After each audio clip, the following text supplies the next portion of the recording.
যদি red hulk versus green হাল্কের fight হয় তাহলে এই ফাইট কে জিতবে? অ্যাকচুয়ালি এই ভিডিওর জন্য রিকোয়েস্ট করেছে সুরজিৎ পালি, তো হ্যাঁ, big shout out for you. এইভাবেই রিকোয়েস্ট করতে থাকো, তোমাদের অ্যাকর্ডিংই ভিডিও বানাবো। ওয়েল, রেড হাল্ক যে already Captain America Brave New ওয়ার্ল্ডে অ্যাপিয়ার হয়েছে, বাট আনফরচুনেটলি সেই মুভিতে হাল্কের সাথে রেড হাল্কের কোনো ইন্টারঅ্যাক্ট হয়নি। তাই চলো কমিক্সের স্টোরিকেই ধরে এদের পাওয়ার্স, উইকনেস আর অরিজিনকে জানা যাক। সবার আগে আমাদের গ্রিন হাল্ক, যার ব্যাপারে আই থিঙ্ক সবাই জানো, কিন্তু তাও হালকা কিছু ডিটেলসকে নিয়ে কথা বলা যাক। ব্রুস ব্যানার যে অ্যাকচুয়ালি সায়েন্টিস্ট ছিল, সুপার সোলজার সিরাম বানানোর জন্য গামা রেডিয়েশন ইউজ করেছিল, যেটা অ্যাক্সিডেন্টলি ব্লাস্ট হওয়ার পর ব্রুস ব্যানার অ্যাংরি হাল্কে ট্রান্সফর্ম হয়েছিল। হাল্ক সেই ভয়ানক মনস্টার যে ব্রুস ব্যানারের মধ্যে থাকে, আর যদি একবার হাল্ক আউট অফ কন্ট্রোল হয়ে যায় বা হাল্কের যদি মনে হয় ব্রুস ব্যানার বিপদে আছে, তখনই হাল্ক বাইরে আসে। ব্রুস ব্যানার যে একদম দুর্বল আর ফাট্টু টাইপ, কিন্তু হাল্ক যে কোনো ক্যারেক্টারের চিরফার করতে দম রাখে। হ্যাঁ, তোমাদের বৌদি আই মিন নাতাশাকে বাদে।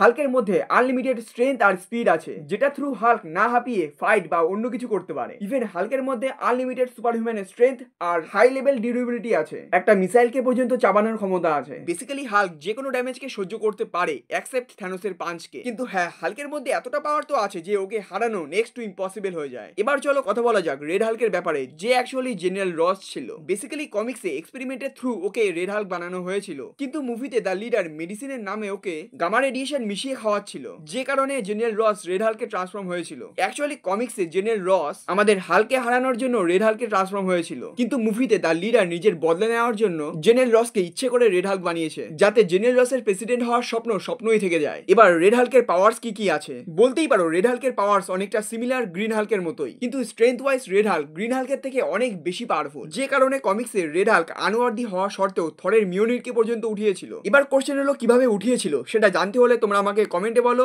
এই টপিক্সে আমি আলাদা একটা লং ভিডিও নিয়ে আসবো। এছাড়া রেড হাল্কের মধ্যে একটা এক্সট্রা অ্যাবিলিটি আছে, গামা রেডিয়েশনকে অ্যাবজর্ব করা আর নিজের বডি থেকে হিট প্রডিউস করা। রেড হাল্ক যত বেশি রাখবে ওর বডি থেকে ততই হিট বেরাবে। তাই যদি রেড হাল্ক ভার্সেস গ্রিন হাল্কের ফাইট হয়, তাহলে রেড হাল্ক গ্রিন হাল্কের গামা রেডিয়েশনকে অ্যাবজর্ব করে ওকে অনেকটা উইক করতে পারবে। হ্যাঁ, এটা ঠিক যে ফাইটের শুরুতে রেড হাল্ক খুবই বাজেভাবে গ্রিন হাল্ককে মারবে, কিন্তু তোমরা হয়তো জানো না এই পাওয়ারসই রেড হাল্কের সব থেকে বড় উইকনেস। কারণ রেড হাল্ক যত বেশি রাখবে ও ততই গরম হতে থাকবে, আর যখন ওর বডি হিট এক্সট্রিম লেভেলে চলে যাবে, তখন রেড হাল্ক নিজের নর্মাল ফর্মে চলে আসবে। হ্যাঁ, এটা বলতে পারো যে রেড হাল্ককে যদি জিততে হয়, তাহলে ওকে খুব কম সময়ের মধ্যে গ্রিন হাল্ককে হারাতে হবে। কিন্তু যদি এই ফাইট লং টাইম হয়, তাহলে রেড হাল্কের জেতার চান্স অনেক কম। ইভেন কমিক্সে ওই সেম ভাবে গ্রিন হাল্ক রেড হাল্ককে অনেকবার হারিয়েছে। যাই হোক গুলোক, আমি আমার ওপিনিয়ন তো দিয়ে দিয়েছি, এবার পালা তোমাদের। তোমরা আমাকে কমেন্টে বলো তোমাদের ওপিনিয়ন কি, আর নেক্সট ভিডিও কোন টপিকসে বানাবো সেটা তোমরা আমাকে কমেন্টে বলো। আর হ্যাঁ, ভিডিও পছন্দ হোক আর না হোক, লাইক শেয়ার আর সাবস্ক্রাইব করে নিও।